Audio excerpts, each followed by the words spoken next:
এদিকে আসুন আসেন একটা জিনিস। ওয়াও জিব্বা জল চলে এসে গো। এটা হলো আমার বাবার মিল কারখানা, যে মেশিন হচ্ছে ওই পাশে।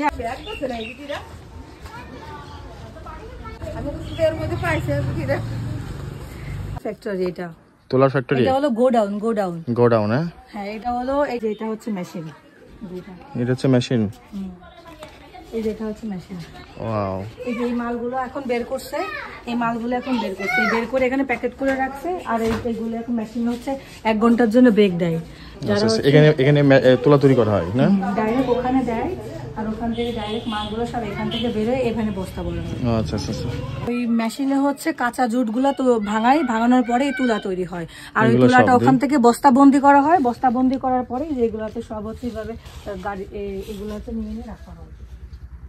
ও এই জুট ভাঙাই। আচ্ছা আচ্ছা। এই কাঁচা জুটগুলার থেকে হচ্ছে তুলা হয়। আর এই তুলাগুলো ভাঙায় এভাবে সবকিছু লাট করা হয়। আচ্ছা, অনেক বড় তো, আর অনেকগুলা তো, অনেক না মাল অনেক কমে গেছে। হ্যাঁ এই যে দেখো যখন আমাদের জমিতে এখানে এই যে সবুজ শাক, মানে একটু আর কদিন গেলে এগুলা ডাটা তৈরি হবে, বুঝছো? আর ওই যে মাঝে মাঝে লাল দেখছো না, এই পাশে লাল ছিল, যে ওই পাশে ফাঁকা জায়গাটুকুতে লাল শাক ছিল, তো ওইগুলো সব আমাদের খাওয়া হয়ে গেছে। আর ওই মাঝখানে হচ্ছে বেগুন গাছ, তারপরে হচ্ছে এই দেখো এখানে আবার ওই যে ধুন্দল গাছ লাগাইছে। আবার ওই জায়গা হচ্ছে তোমার যে পেঁপে গাছ, তারপরে হচ্ছে বেগুন গাছ, এগুলো লাগাইছে। আস্তে আস্তে করে এগুলো বড় হচ্ছে। ভালোই তো, গ্রামে এগুলো আবাদ করে খাওয়া যে কত মজা। এটা টেস্টিও হচ্ছে সত্যি অন্যরকম। আমি মনে করো যে ঢাকা শহরে থাকি, যেগুলা খাবার খাই ওগুলা পানি দিলে সিদ্ধ হয় না, আর পর্যাপ্ত টেস্টও আসে না।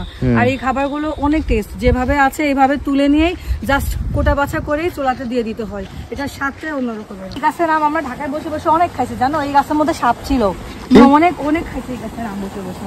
অনেক মজা, টেস্টি আম। এই আমি এদিকে আসলে একটা জিনিস দেখাইছি। এই দেখেন আমি একটা খেলা করি, সাঁতার করি, উঠছো, দেখো কি সুন্দর লাগছে। আমার কাছে ভীষণ ভালো লাগছে। এই গাছগুলো এখন আমাদের ধান খেতে চলে যাচ্ছে। এই ধান খেতে যাচ্ছে না? ওয়াও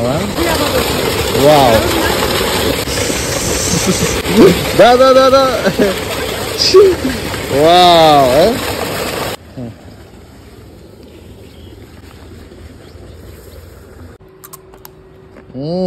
টক মিষ্টি জানো এ নাও কি এটা?